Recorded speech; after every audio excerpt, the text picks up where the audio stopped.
तो है guys, coaching class को लेकर जो है केंद्र सरकार का अभी एक नया फरमान जारी हुआ है। और इसमें ये फरमान जारी हुआ है कि किसी भी कोचिंग में कोई भी कोचिंग जो है कम से कम वो बच्चे को जो है 10th के बाद ही वो कोचिंग चलाए।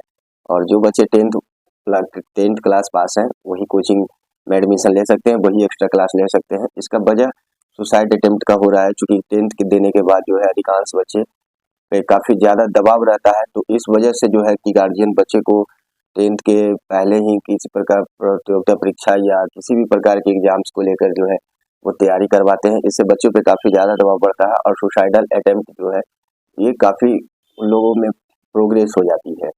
तो अभी क्या हुआ है कि देश में कोचिंग संस्थान अब जो है 16 साल से कम उम्र के बच्चों को अपने यहाँ प्रवेश नहीं दे सकेंगे। और कोचिंग में जो भी एडमिशन होगा वो उनकी उम्र 16 साल और मिनिमम 10वीं पास हो वही कोचिंग में एडमिशन लेंगे। और कहने का मतलब क्लास भी जो है वो 10th के बाद ही कोचिंग का प्रावधान रहा है। तो ये केंद्रीय शिक्षा मंत्रालय ने ये दिशा निर्देश जारी किया है। और इसमें ये कहा गया है कि सुसाइड की घटना या किसी भी अप्रिय घटना, बच्चों को पढ़ाई लिखाई को लेकर दबाव जो हमेशा रहता है, इन सभी चीज़ों से जो है बच्चे को मुक्ति मिले। और कोचिंग संस्थान स्नातक से कम योग वाले भी शिक्षक नहीं रखेंगे, इस बात को ख्याल रखा गया है। क्योंकि टीचिंग एक्सपीरियंस शिक्षक में होनी चाहिए।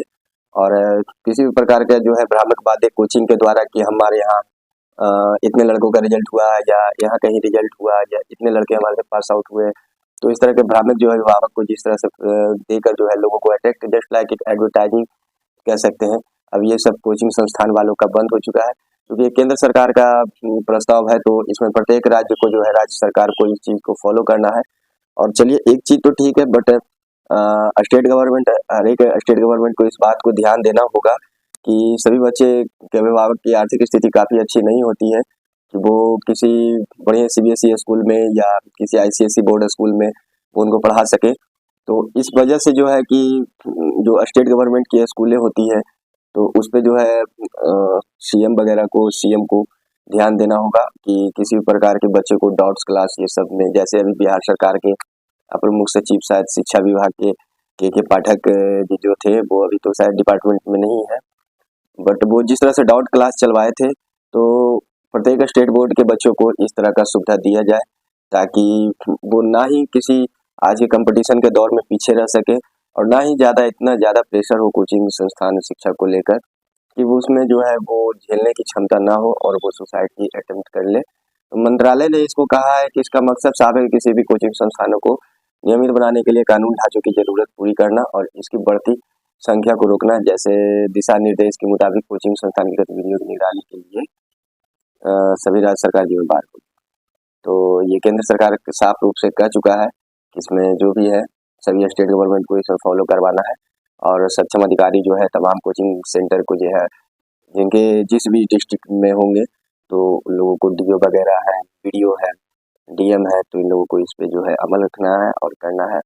तो केंद्र सरकार और बिहार सरकार से एक हमारी एक गुजारिश है कि कोचिंग तो बंद हो गया, बट स्कूल, सरकारी स्कूल के मूलभूत सुविधा को जो है वो इम्प्रूव किया जाए ताकि किसी भी बच्चे को अलग से कोचिंग की ज़रूरत ना पड़े। और अभी तो BPSC शिक्षक की जैसा बहाली हुआ है कि मीडिया कर्मी जब इंटरव्यू ले रहे हैं तो उनको बिहार का गवर्नर नहीं पता है, मतलब देश का प्राइम मिनिस्टर नहीं मालूम है, प्रेसिडेंट नहीं पता है। तो जो छोटी बातें, छोटी छोटी चीज़ जो टीचर में कितना भी टीचर ये रहे, बट ये सब बात पे तो उन लोगों को कम से कम एक्टिव होना, इतना तो बड़ा टीचर होना चाहिए। बट अभी ऐसा बहाली हो रहा है, तो ये सरकार की दुर्दशा है और जनता का दुर्भाग्य है कि ऐसे लोगों की बहाली हो रही है। तो